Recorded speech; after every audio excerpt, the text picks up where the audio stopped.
What's up, fellow YouTubers? Welcome back to Daily Blades. We've got a pretty well talked about knife today. It's the Ontario knife company Rat Model 1 and D2 blade steel. I know the knife's been talked about quite a bit, but I just wanted to give it a quick minute, not really a full review or anything. I do believe they have this in full production now, where you can get it readily in the D2. This is one of the early ones, the limited runs. Man, I don't know why that's not focusing. 594 of 800. Made in Taiwan, liner lock. It's overall length of 8.625 inches. Blade length is 3.6 inches. Blade thickness is 0.11 of an inch. It is D2 drop point. It's a flat grind, which I really like. It's really good for slicing, obviously, with that flat grind. Nice plain edge. With D2, you got to keep in mind that you might want to keep a little bit of oil on there. I like it without any coating, but if you constantly are wiping your fingerprints off and it's a dry blade, you store it or you get it wet, when you pull it out, it might have a little bit of rust on that blade. So just keep that in mind to keep a little bit of oil on the blade, especially during storage. The handle material is a GFN, so it's just a another sort of reinforced nylon type material. It's a little bit plasticky feeling, maybe a hair cheap feeling, but for the price you can get these knives, which is anywhere from like $32 to $40, I mean, you really can't complain. It is a thumb stud, no flipper tab or nothing like that. It's just thumb stud operation, and I want to say they are. I don't know if we can get it to show up. Let me take it off camera real quick just to double check. It's been a while since I looked at this knife. Ooh, I need to clean it. But yeah, they are bronze washers in there. So the action on it is really, really smooth. Let me zoom out a little bit here.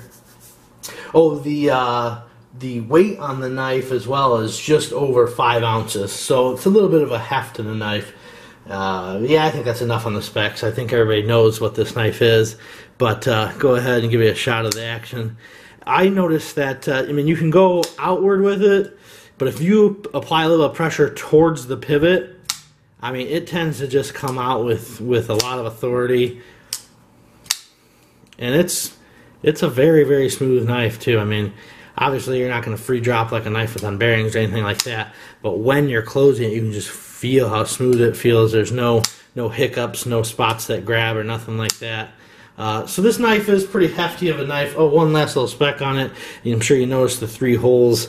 It comes with a nice steel pocket clip with 3 mounting screws. A lot of retention on that clip. And it is tip up, tip down, left or right hand carry. So this got you covered, with the ambidextrous thumb stud. This has you covered whether you're left-hander, right-hander, you prefer tip up, tip down, all those cool things.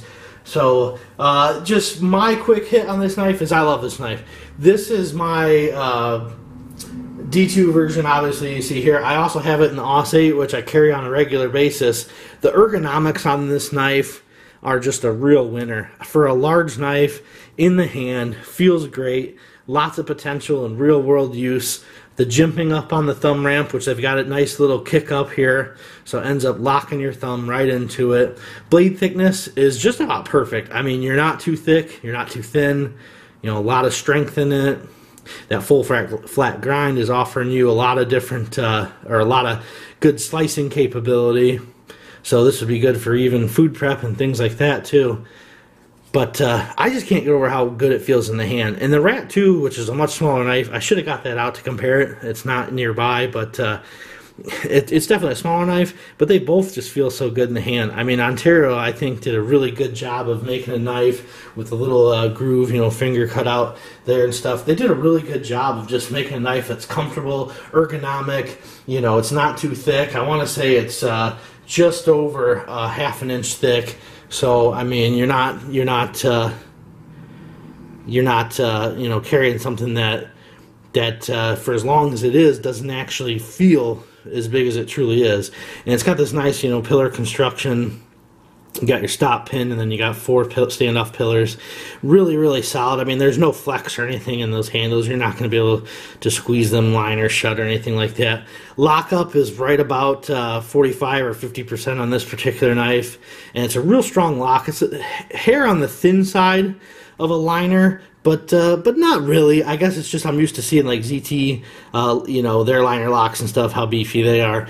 But so adequate, you know, liner lock, good action, D2 blade steel, ergonomics, multiple carrying possibilities. Just a really, really cool knife. If you get a chance, get one, and if you do, get it in D2. And if you end up loving the knife as much as I do and a lot of other reviewers and people that carry this knife regularly, if you're thinking about it, send Ontario an email and ask them to make the Rat 2 in a D2 steel. We know they're already capable and have D2 available, because I'll tell you what, if they make that knife in D2, I can't imagine the millions of them that they'll sell, just because it is such a good knife in that price range. Probably one of the best. I kind of dub it the Tenacious Killer in a sense. I own a handful of Tenaciouses and love them. Great knives, but it's kind of an outdated design. This, with that D2 blade steel, in my opinion, surpasses that.